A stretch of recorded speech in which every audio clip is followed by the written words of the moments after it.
आप देख रहे हैं न्यूज इनसाइडर के साथ प्रोग्राम स्पेशल रिपोर्ट, जिसमें दिन भर की अहम खबरें पहुंचाएंगे आप तक। पाकिस्तान के साबका वज़ीर आला इमरान खान के कत्ल की खबरों से सियासी हलचल तेज। खान की बहनों का उन पर मारपीट का इल्जाम। खान से मिलने की नहीं दी जा रही किसी को भी इजाजत। पाकिस्तान के साबिक वज़ीर आज़म इमरान खान के मुतल्लिक एक हैरत अंगेज दावा सामने आ रहा है, जिसमें यह कहा जा रहा है कि उन्हें जेल के अंदर तशद्दुद के बाद हलाक कर दिया गया है। ये इल्जाम एक ऐसे सोशल मीडिया हिसाब से सामने आया है जो कि अपने आप को Balochistan ministry of foreign affairs बता रहा है। उनके मुताबिक ये साजिश पाकिस्तान की खुफिया इदारे ISI और फौज के सरबराह आसिम मुनीर ने की है, मगर इस बारे में अब तक किसी भी काबिल भरोसे सरकारी हिसाब, जेल की इंतजामिया या किसी भी पार्टी की जानिब से कोई तस्दीक नहीं की गई।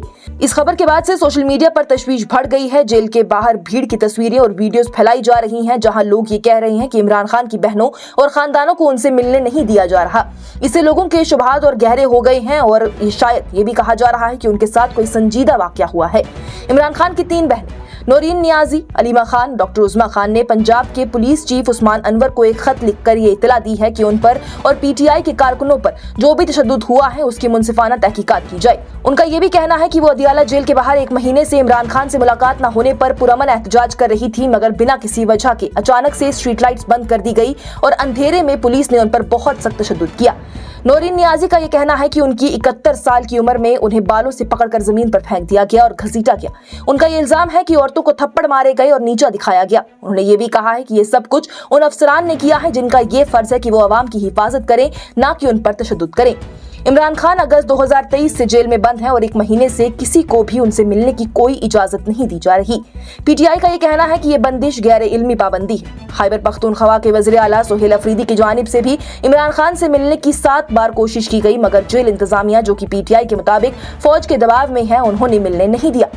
एक तरफ उनके करीबियों और पार्टी की फिक्र बढ़ रही है, दूसरी तरफ सोशल मीडिया पर उनकी मौत से मुतल्लिक बेतस्दीक अफवाहें हलकों में घूम रही हैं, जिससे कि लोगों में और ज्यादा बेचैनी पैदा हो गई है। अब तक कोई वाज़ेह सरकारी या मुतनासिब सबूत सामने नहीं आया है, मगर मुल्क में इस मसले पर सख्त बेचैनी और इंतशार पैदा हो चुका है, जबकि PTI के कारकुन और खानदान जेल के बाहर इमरान खान की हालत के हवाले से तस्दीक शुदा मालूमात का मुतालबा कर रहा है।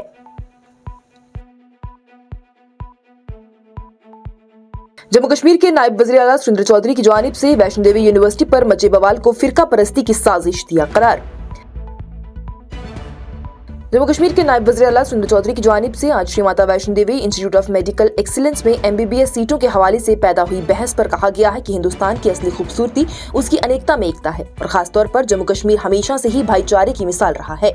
उन्होंने याद दिलाया है कि महात्मा गांधी ने भी अपने दौर में ये कहा था कि अगर कहीं भाईचारे की रोशनी दिखाई देती है तो वो जम्मू कश्मीर से ही दिखाई देती है। नायब वज़ीर आला की जानिब से कहा गया है कि अफसोस की बात तो ये है कि कुछ लोग तालीम जैसे पाक मैदान को भी जात, बिरादरी और मजहब की बुनियाद पर बांटना चाहते हैं। उन्होंने रोशन किया है कि एक छोटा बच्चा जब पैदा होता है तो उसे ना अपनी पहचान का इल्म होता है, ना ही मजहब का, लेकिन बड़े होकर हम ही उसे सिखाते हैं कि वो किस तरह से ताल्लुक रखता है।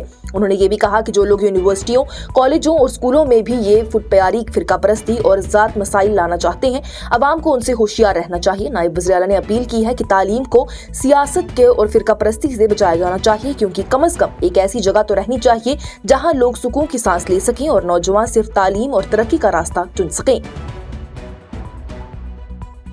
देखिए, मैं कल भी कहा, आज भी कहूँगा कि हिंदुस्तान की खूबसूरती इसी में है कि अनेकता में एकता है, और हिंदुस्तान की खूबसूरती इसी में है कि और ख़ासकर जम्मू कश्मीर की यहाँ का भाईचारा।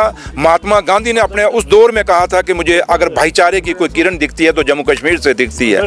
इसलिए जम्मू कश्मीर हमेशा भाईचारे के लिए जाना जाता है, और जो लोग भी यहाँ एजुकेशन को भी कॉमनलाइज करना चाहते हैं, एजुकेशन के अंदर भी जात, बरादरी, मजहब, फिरका परस्ती लाना चाहते हैं, मैं उन लोगों को कहूँगा कि कम से कम एजुकेशन को तो बख्श दो।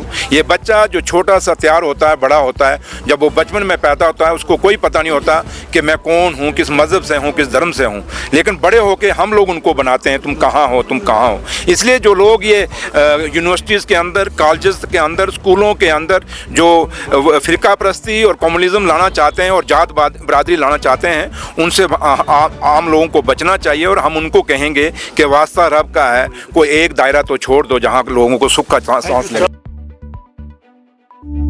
मेडस्टार medical center and super speciality अस्पताल, Medstar lane, Pohru road, Nowgam, Srinagar. बैनुल-अक़वामी शोहरत के तजुर्बाकार और माहिर डॉक्टरों की खिदमत मैसर, अमराज की तशखीस के लिए जदीद तरीन टेक्नोलॉजी से लैस गोल्डन कार्ड के जरिए मेडिकल बिलों की अदायगी मुमकिन, किसी भी तरह के पोशीदा चार्जेस से मुस्तस्ना। राब्ता करें 7889603007।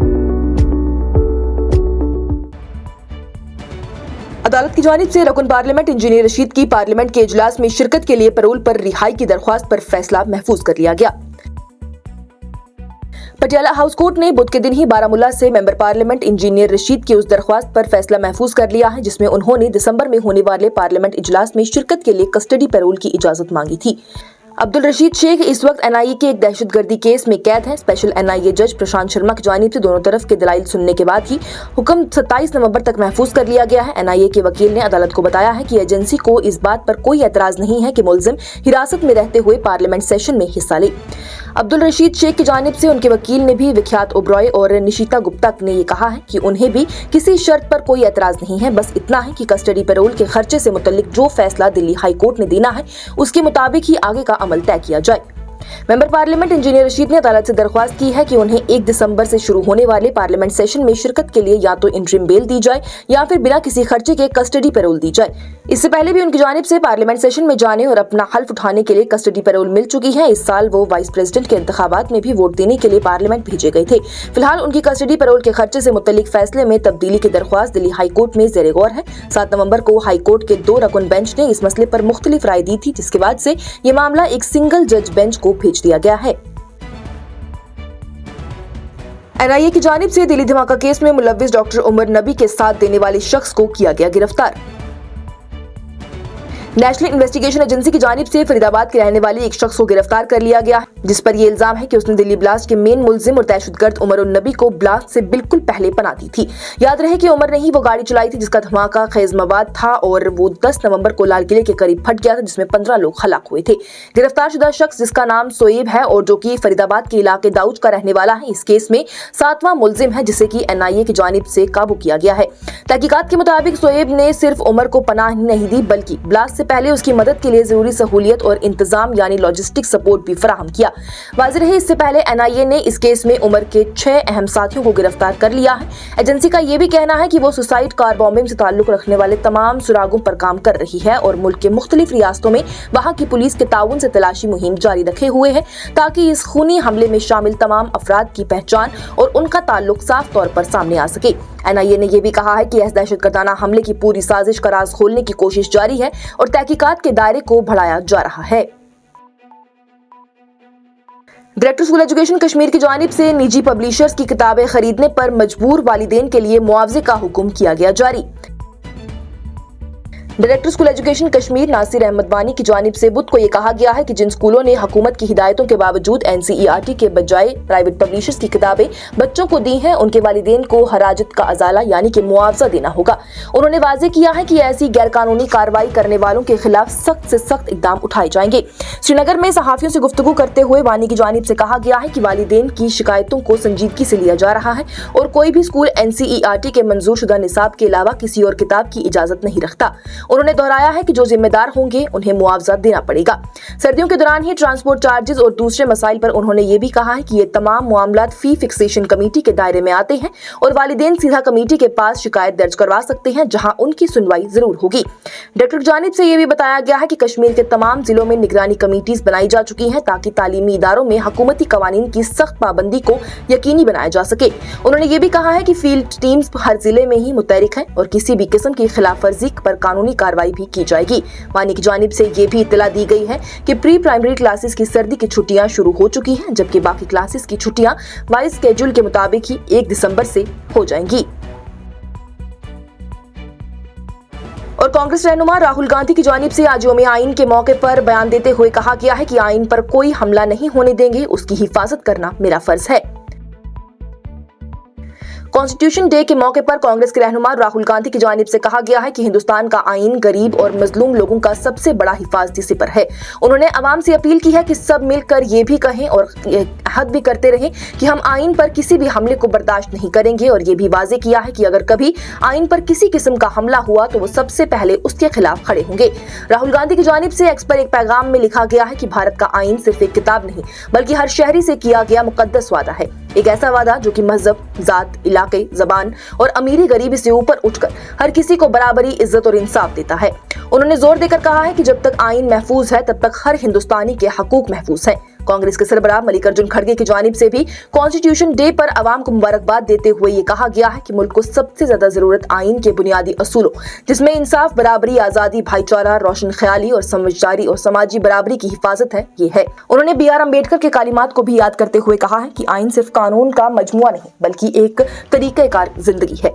खड़गे की जानिब से कॉन्स्टिट्यूएंट असेंबली के तमाम बुजुर्ग कायदों जिसमें कि महात्मा गांधी, जवाहरलाल नेहरू, सरदार पटेल, सुभाष चंद्र बोस, मौलाना आजाद, राजेंद्र प्रसाद, सरोजनी नायडू और बाबा साहिब अम्बेडकर शामिल हैं, उनको खराज अकीदत पेश किया है। उन्होंने कहा कि आज के दिन हम फिर से ये वादा करते हैं कि मुल्क के वहदत, अखवत और अमन के लिए जमहूरियत और आईन की हिफाजत को अपनी जिम्मेदारी समझेंगे। कांग्रेस की जानिब से यह भी याद दिलाया है कि इसी दिन 76 साल पहले बाबा साहिब अम्बेडकर की जानिब से आईन के मसवदे को रस्मी तौर पर मंजूरी के लिए पेश किया गया था और ये दावा किया गया था कि उस वक्त भी RSS ने अम्बेडकर और आईन दोनों पर सख्त तनकीद की थी, जो कि उनके मुताबिक आज तक जारी है। वाज़ेह रहे साल 2015 से हर साल 26 नवंबर को कॉन्स्टिट्यूशन या फिर संविधान दिवस मनाया जाता है, जिस दिन 1949 में कॉन्स्टिट्यूएंट असेंबली ने भारत का आईन फॉर्मली कबूल किया था।